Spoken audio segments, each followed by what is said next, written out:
Hey, I'm Jim Sharpe. Welcome to the AZ Political Podcast. Headline number one is the only headline that we have seemed to have heard about, or seen for the last 4 weeks: the federal government shutdown, which the Republicans blame the Democrats for, the Democrats blame the Republicans for. Meanwhile, tons of federally funded programs are at risk of either shutting down this weekend, like food stamps, officially known as SNAP benefits, or at risk of shutting down in the near future, like some of the Head Start child care programs that working poor families in Arizona rely on to keep working. Sounds like Washington needs a sheriff to round up all the desperados in D.C. and get Congress back to work. And I guess that's what my guest this week on the AZ Political Podcast is thinking. That's former Pinal County Sheriff Mark Lamb. Recently announced his candidacy for Arizona's 5th congressional district seat, which Andy Biggs is vacating, whether Andy Biggs wins next year's race for governor or not. Welcome, Sheriff. Thank you for having me on, Jim, and I wish I could have been in studio with you. That's all right. I really like your backdrop, and this is the same backdrop you use for your Friday with Frank, where you guys eat fries and talk with Pinal County Sheriff's Deputy Frank Slope about all the crazy cams that you guys have seen through the years. It makes me feel like a cop again. We get in here, Frank and I, we review French fries and body cameras. Normally, I just review them myself. But on Fridays, I review them with Frank, and we thought we'd do a play on words. And so we do Fry, F-R-Y day with Frank. But yeah, it's fun. Fries. And Frank is an amazing guy. So I love doing stuff with him. It maybe needs to be turned into fattening Fridays if you keep eating all them fries, man. I don't know. Well, I'll just tell you this, because I know that's not what we're here to talk about. But we did 4 videos in one day. So my wife would go and drive and get fries, then she'd come back and we'd eat them hot. And while we were doing the video, she would drive and go get more. And we ate 4 sets of fries that day. And both Frank and I were like, I'm done with French fries for the day. Your full allotment of potatoes for a year at that point. Oh, my goodness. Oh, that's funny. So you actually announced your retirement from sheriffing when you ran for the upper chamber for the U.S. Senate in 2024. So I'm going to ask you a question that's kind of the same question I asked Karen Taylor Robeson when she was on the AZ Political Podcast about her run for governor. Is what's different now in your run for Congress the fact that you're not facing Kari Lake?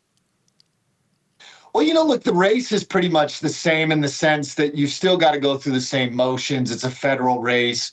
What's different is I was running throughout the entire state, which is something that Karen will face, is this is a big state. Now, the farthest point away from me in District 5 is 45 minutes from my house. And so this is Gilbert, South Chandler, Queen Creek, Santan Valley, East Mesa, and Apache Junction. A third of it is in the county where I've been the sheriff for the last 8 years. And so it's a much different in that sense. Also, I think the demographics are fairly similar in this district, where you don't have to go throughout the entire state and it changes from county to county. So, but I think that the biggest thing is obviously the logistical piece to it. But everything else, like fundraising and all of those things are very similar. Fundraising is significantly easier now when it was tough when Kari Lake, who's a major competitor, jumped in the race. It made fundraising almost impossible. And the only reason we were able to continue to have success fundraising is because of the national name recognition I had been able to acquire over a series of years through 60 Days In and Live PD and our social media. And that is what carried me through. Had I not had that, that would have been a very, very, very difficult race to continue with. At the time, as you were just ramping up that race, I remember saying, is there any way that, Kari Lake can point to you and call you a rhino when you've been, rounding up, drug smugglers and human smugglers and just regular old miscreants that run around in Pinal County. At the same time, she's, sitting in her living room doing videos. I didn't think it was, that possibly she could call you a rhino. And I don't know if that ever came to that, but she obviously, beat you in the primary. What does that do, by the way, to the politician ego? Now, I realize you seem like a pretty humble guy to me, but you have to have an ego to run for public office. You have to have enough belief in yourself that people are going to want to vote for you, right? So how does that affect you? Well, that's a great question, Jim. Look, first and foremost, I'm a competitor. I grew up playing sports. I mean, anything we did in my household, I have brothers. I mean, everything we did was competitive. And so, look, I'm a competitor. I don't want to get into a race and lose. Politics is a little different. I am not your typical politician. I'm a patriot who loves God, family, freedom, and this country and the Constitution. I do it for that reason. And I've really, over the years, especially in this profession in law enforcement, you have to learn how to surrender the outcome. You're not in charge of what happens in life. You can give it 100%. You can have a good attitude and good work output. In the end, what happens is beyond your control.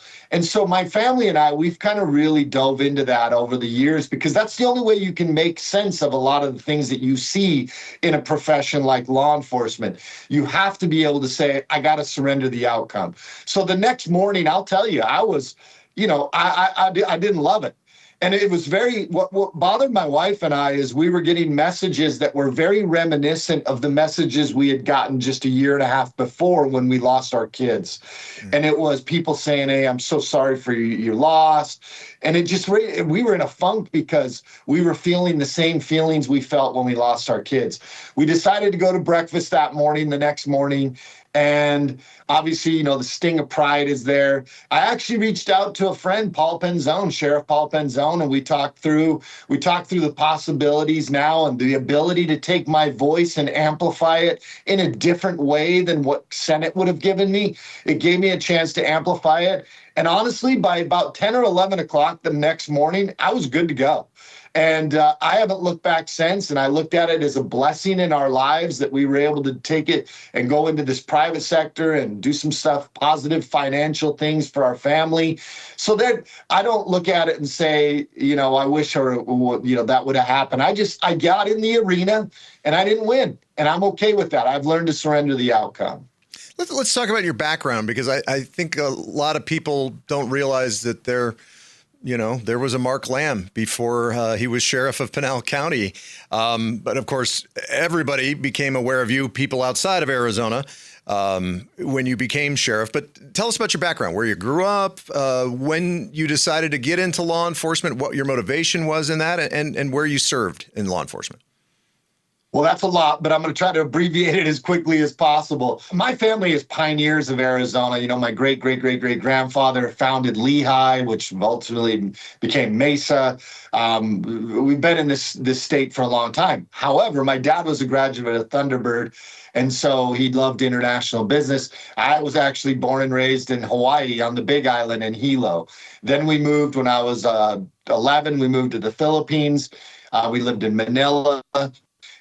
And then we moved back here to Arizona. While I was in high school, we moved to Panama. I served a mission for my church in Argentina. So by the time I was 21, I had spent most of my life outside. Hawaii is America, but it was a new state back in the 70s, and early 80s. And so I spent most of my life outside of the continental United States, the mainland. And I spent a lot of it in other countries. And it gives you an appreciation for America. I had never actually thought about being a cop, though. Nobody in my family was a police officer. Nobody in my wife's family. I had never grew up thinking, I want to be a police officer. I did want to be military, but I ended up getting married and having kids instead. And so I'm 30-something years old, and I just am not happy. I had my own business. I was happy, but I just wasn't fulfilled. And so a neighbor talked me into going on one ride-along. And I had a couple calls on that ride along, and I came home that morning and woke my wife up, and I said, honey, I'm going to be a cop. I was 33 years old, and I went into the academy at 34 years old. And, that life experience, I had owned businesses, I had had success, I had failed, I had done a lot of different things. And I think that having that in my life, it gave me a much different outlook on things than the average police officer who gets into it at 20 or 21 years old. And so I jumped into it full force. And honestly, it's been a phenomenal profession. I found my love of my life because my love of my life is my wife, but I found that, be careful, buddy. Yeah. As far as careers, I found a career that I loved. And I loved being able to do something for my community, but at the same time, you still feel like this is a man's profession, I don't mean it in like the only men can do it. I mean, like you feel good about yourself. You feel like there's some machismo that comes along with it. For any of the men or women that do this job, we feel good about ourselves. It makes you feel confident. And you're out there making decisions. You're making life or death decisions, and you start to build a confidence in yourself that only this profession or a few professions can give you. And so I've loved it. I've been an unapologetic defender of this profession and the rule of law and how important it is to a society. It's part of the reason I'm running. What we see across this country is we see chaos in a lot of these larger cities. We're seeing Americans defying our federal government doing their job. We've seen just so many different things happening in this country. And we need men and women now in D.C. that are willing to stand up, that are confident, that are unapologetic and afraid to stand up for what built this country, which is God, family, and freedom. And I love it. I love America. I love our history. I love our birthright. And I want to take that same mindset that I had in protecting my communities and standing up for what is right and good and take that to a federal level, because I think we need real Americans, real servants in Washington, D.C. now more than ever. I want to get back to what you want to accomplish if you get to Washington. But I also have to ask, because, you know, what raised your profile in the first place is the job that you did most recently, and well, at least in law enforcement, and that was being sheriff of Pinal County. What is it about being sheriff of Pinal County that raises one's profile? Because your predecessor, Paul Babu, he had a national profile. He was on Fox News like every 10 minutes. I used to joke with him about, and he ended up running for Congress as well. What is it about Pinal County, which is not a particularly highly populated county in Arizona? What is it about that county that makes it so high profile? Well, Pinal County is the third largest county in the state of Arizona, population around 500,000. But what makes Pinal County very important is we're in both news cycles. We're in the Phoenix news cycle. We're in the Tucson news cycle, because we touch both counties, Pima and Maricopa County. You know, Sheriff Joe filled a very big role for many, many years and really put Maricopa County and being a sheriff on the map in so many ways. And when I won was the same year that Sheriff Joe lost. And it kind of left a void in the media. You know, Sheriff Babu had done a great job. The border was an issue under Obama. And so he had really kind of gained, because Pinal, whether it's not on the border, it plays a major role as one of the thoroughfares for the cartels bringing drugs and people into the country. And then you have the desert area where the TO reservation is. So Pinal County plays a major role in that, even though it's not on the border. And Sheriff Paul Babu had done a good job of getting that out there. Now, all of a sudden, you have this void of somebody that's going to stand up and be the law enforcement voice. And I quickly, you know, Live PD, whatever it was, the news, they started coming to me, and I was willing to do the interviews. And I think that just kind of started really pushing it out there. But Live PD was big on a national and state level, 60 days in. So those things really built it up. But I guess the answer to your question is, it's where we're located between Phoenix and Tucson that really is what puts us in that position to be a voice on both ends of that. So is what you undertook as sheriff of Pinal County, drug smuggling, human smuggling. And for those who don't know, by the way, I remember at least under Paul Babu, there were lookouts on some of the tops of the mountains in Pinal County, letting the guys on the ground know when law enforcement's near so they could go hide or whatever. I mean, so it is definitely a huge drug smuggling corridor. Is that what you will want to be known for in Congress, is, affecting the border, affecting, drugs? And I know, your son achieved sobriety before, he sadly lost him. And that's, it's an important part of my life. I've been sober for a number of years, and, what drugs have done to this country is just awful. Is that the kind of things you're going to concentrate on, or a more broad scope if you make it into Congress? Well, I think obviously I want to bring the broad scope of it too, but I'm not. I mean, I think everybody knows that obviously immigration, border, rule of law, crime, those are going to be my sweet spot areas. I don't know that you're going to have too many people in Congress. There's a couple other sheriffs, but you're not going to have too many people in Congress that will understand those issues to the depth that I do. They don't not only have I faced it personally with my own son, but we dealt with this every day. People whose lives were turned upside down from drugs, families destroyed because a loved one lost their life to fentanyl poisoning, or even if they didn't actually lose their life, they lost their life in a sense because they're a shell of the person they used to be. And I saw that firsthand personally and as a profession.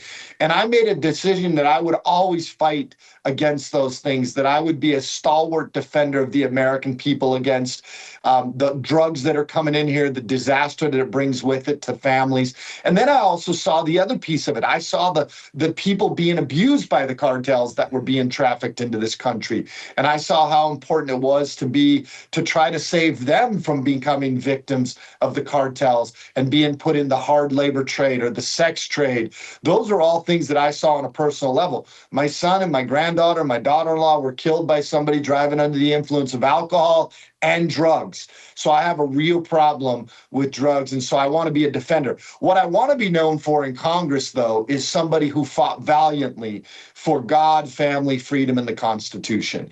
And I think that's what I hope my legacy is when I get to Washington, D.C. We've got a lot of issues in Arizona. We've got water on a national level. We have the economy. We've got housing. We've got homelessness. We've got national security issues that we're dealing with. But obviously the border is something I can hit the ground running with. And look, as a sheriff, people think, oh, he's the sheriff. I ran a large agency. I had a large budget. My job was to stay within that budget. I understand how government works. I spent a lot of time down at the state capitol fighting on behalf for and against bills. I've been to Washington, D.C. countless times. So this is not something new to me. And I think that in this next 2 years, it's important we have people that can actually hit the ground running, candidates who've proven they don't surrender to the establishment, and candidates who will actually go and represent the people of Arizona. And I hope to be that person. I've proven it on a national level. There's 3,100 sheriffs, but if you were to ask people, somebody told me the other day that there was a list of the most influential sheriffs, which I was number one on that list. So obviously we've done something across this country. Now you take a look and what we can do, one of only 435. I like those odds for me being able to go in there and actually do stuff for Arizona and be that person that people say, that Sheriff Lamb or Congressman Lamb, he represents Arizona and he defends his values and his people's values beyond anybody else. I think I want to be that valiant defender. You mentioned this particular topic, homelessness. How does a fiscally conservative Republican, which I believe you consider yourself to be, how does a fiscally conservative Republican attack that problem without wasting taxpayer dollars, but also actually accomplishing something? Look, and I know this isn't the case for everybody, because if I were to say this, people will be like, oh, that's not true. But the majority, almost most of them, of the people that are homelessness, it started with some level of an addiction or a tragedy or something financially that set them on the wrong path. But a lot of it, a huge percentage of it, is started with addiction to some type of substance. And so it goes back to the border. I know that people think, well, how's he going to tie this in? It goes back to the border. You can't mop the bathroom floor until you turn off the water. You can mop all day long. If you don't turn off the tub water, then you're never going to do it. So what we've done, what President Trump has done now, he's come in and he's somewhat turned off that tub water, down to a trickle. Now what we can do is focus on mopping the floor and fixing it to where we close that spigot off completely and make sure that anybody that comes in here comes the legal way and that drugs are not being trafficked in here. We have drugs that fentanyl pills were being sold for as cheap as 10 cents a pill if you bought them in enough quantity.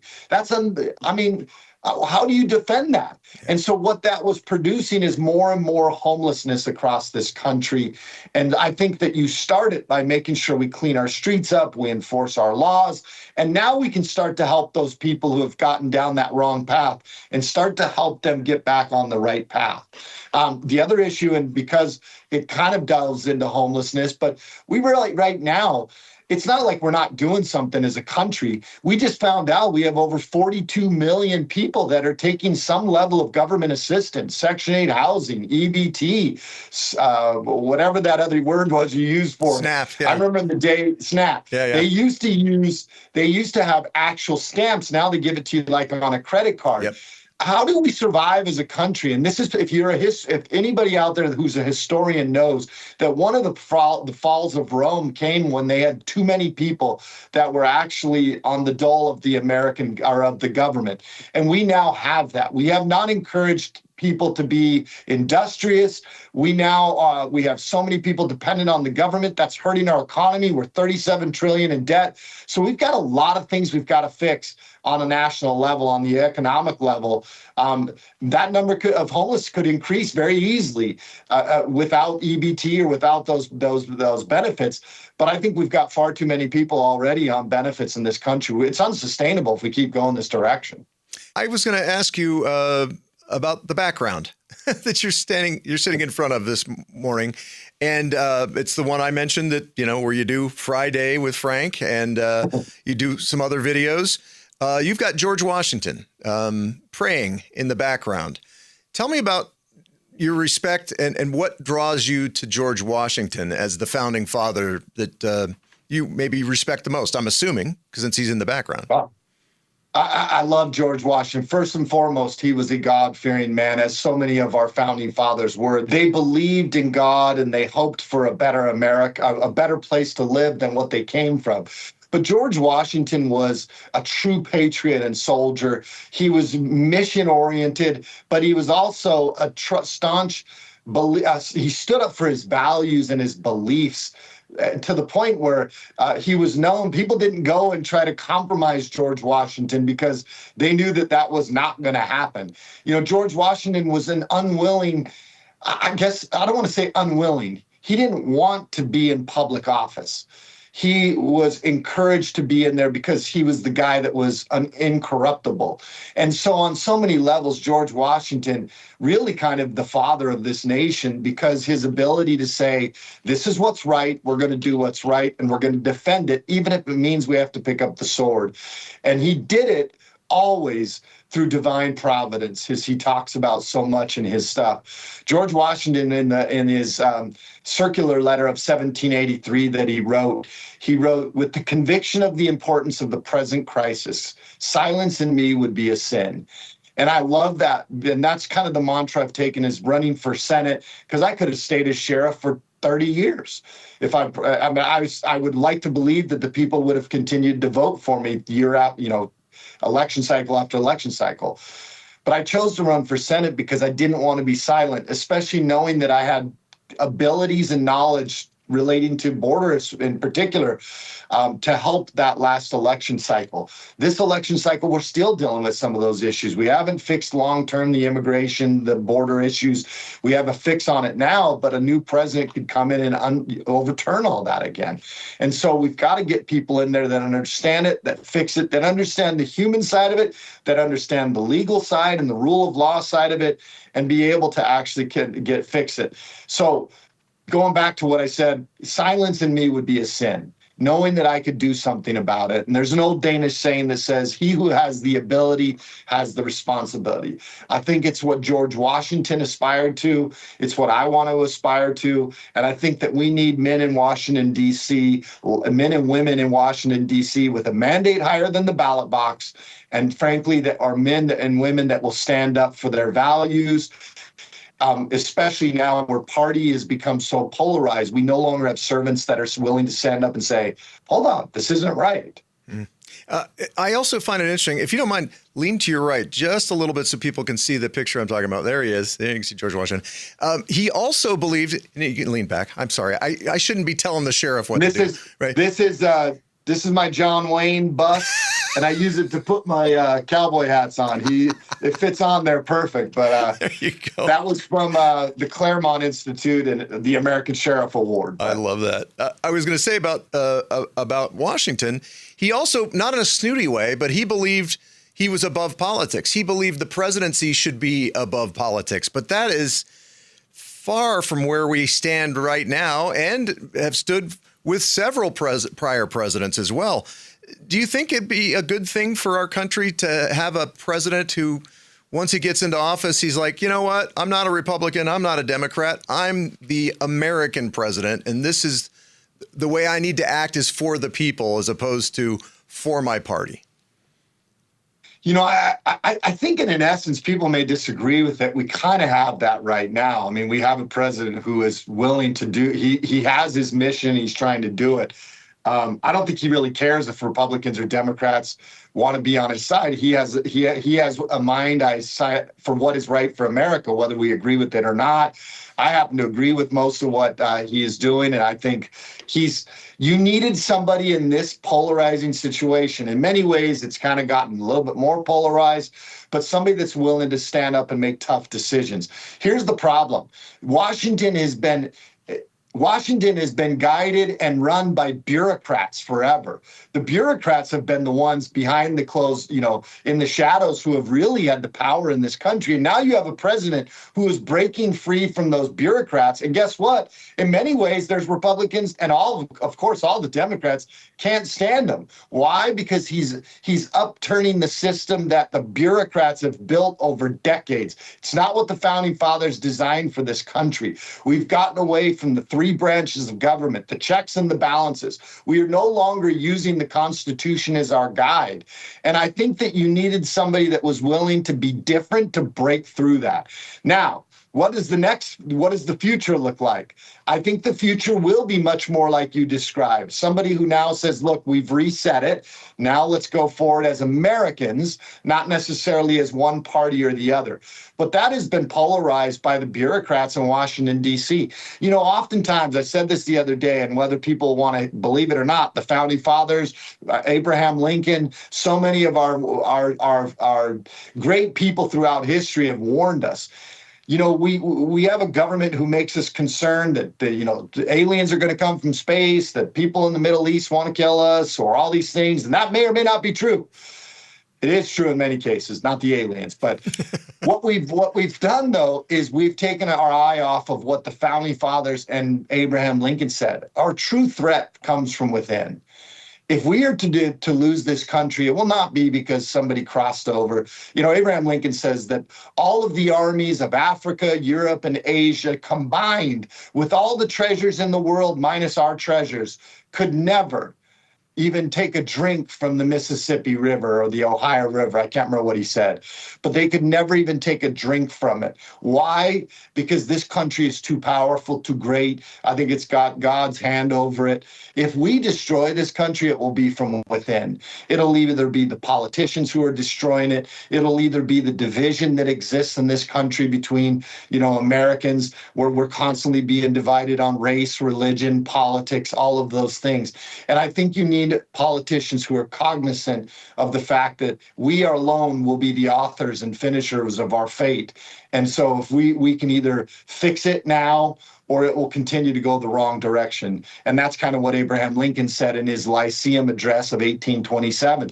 And I believe wholeheartedly that we have got to adjust course, and we've got to start realizing we're all Americans, regardless of how we view things differently. In the end, our common ground and our common thread is that we are Americans.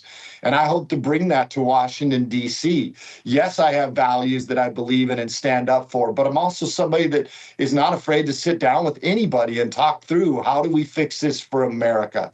And I think that we have to understand that our true enemy, and I hope Americans wake up to this, as guided by our founding fathers, our true enemy is right here inside within, and we've got to uproot it, get it out, and get this country back to constitutional basis and godly principles, because this is only made for a moral nation. If we're not moral, we're in trouble.